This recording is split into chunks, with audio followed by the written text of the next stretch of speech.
notre coopérative, le Réverbère de Montréal, une coopérative avec des aînés et des familles. On est contre le projet de loi 20 parce que, comme vous voyez sur l'affiche, on est contre le guichet unique. Parce que guichet unique veut dire que c'est le gouvernement qui va décider et non les coops qui seront les futurs membres d'une coop. Ça, c'est un point important pour nous. On rappelle que le gouvernement y subventionne déjà à coût de millions des exemptions pour des individus plus fortunés qui veulent accéder à la propriété. Et jamais ensuite notre gouvernement et sa sacro-sainte propriété privée oseraient se donner un droit de regard sur comment ils gèrent leur maison. C'est une attaque à la classe populaire parce que ce projet de loi-là, c'est de tout mettre dans le même panier d'abordable, des coops à vocation sociale et démocratique jusqu'aux studios à 1000$ construits par le privé.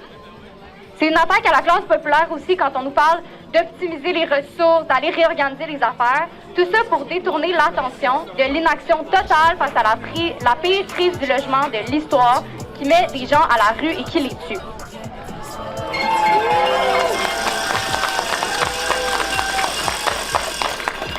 À défaut de vouloir aller chercher l'argent qui s'accumule dans les poches des promoteurs immobiliers, on nous dit qu'il n'y en a pas d'argent pour construire du logement social puis pour retirer des immeubles du marché.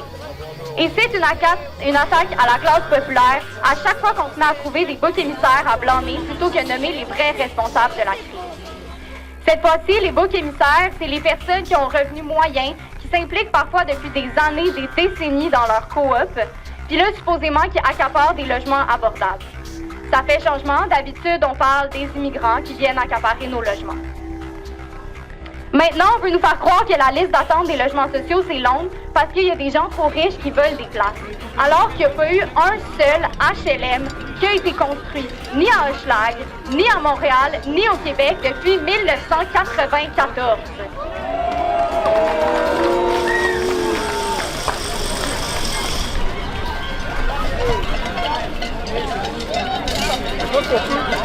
À droite ou à gauche? On faut juste, madame, s'il vous plaît, il faut savoir où est-ce que vous allez, c'est dangereux, il y a des autos qui circulent, il faut savoir. Oui, il y a pas de problème.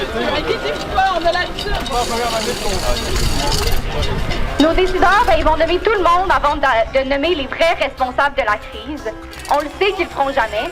On vient de passer 8 ans avec un premier ministre qui s'est acheté un penthouse à 3 millions de dollars pendant la pandémie.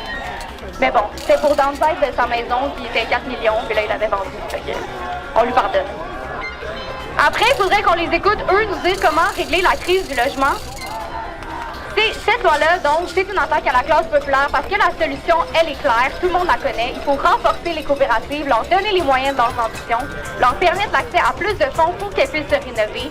Il faut les multiplier, comme ça a été fait à plein d'endroits dans le monde qui s'inspirent de notre modèle. Il faut les prioriser dans les plans de développement de nos quartiers, ce qu'on fait de moins en moins. La coopération, une coopérative, c'est là pour que les gens puissent travailler ensemble, qu'on ait des valeurs d'équité, de solidarité, de respect. Guichet automatique unique veut dire que c'est les gens qui ont une précarité financière. Donc, ce ne sont pas nécessairement des gens qui ont des valeurs coopératives comme on veut l'avoir. Fait que moi, c'est surtout là-dessus. C'est une communauté. Alors moi, j'ai 65 ans. Le logement abordable, c'est quelque chose d'important, mais c'est important aussi de contribuer puis au vivre ensemble.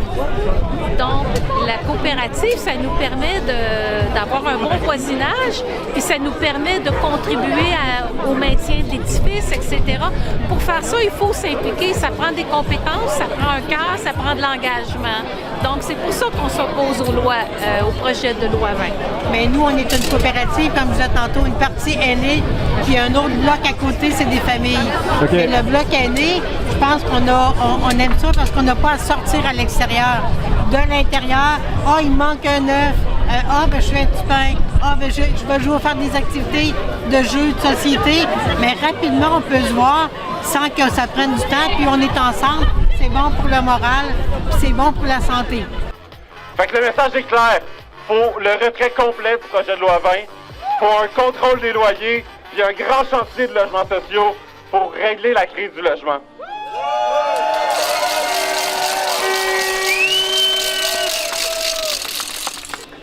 Moi, je vous disais que j'habite en coopérative, puis j'aime penser, en fait, le projet de loi 20 par rapport à l'attaque aux expériences que nous permettent la vie en coopérative, qui sont des expériences, en fait, tellement importante dans le contexte mondial actuel. Fait que les principes coopératifs ou nos valeurs de base qu'on appelle le modèle coopératif, la mixité sociale, l'autonomie collective, la solidarité sociale, ce sont vraiment des expériences qui changent la vie. La mixité sociale, d'abord, on en a beaucoup parlé dans le cadre de cette mobilisation contre PL20 par rapport à la question du seuil de revenu maximal, parce que la mixité sociale, ça concerne aussi la mixité socio-économique. Mais ce mot-là, mixité comme principe, comme valeur, puis surtout comme expérience, il implique quelque chose de beaucoup plus fondamental. Il affirme finalement l'importance de la rencontre, de la différence. Le fait d'être en contact avec des personnes différentes de nous, ça nous change, ça élargit notre horizon, ça complexifie notre conception du monde.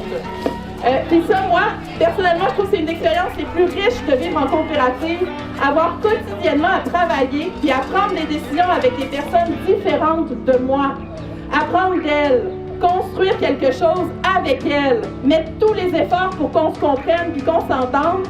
C'est pas toujours facile, comme vous le savez, mais c'est extrêmement exigeant, mais c'est tellement important. Puis le PL20, en attaquant la mixité, c'est aussi ça qui attaque la possibilité de cette expérience-là.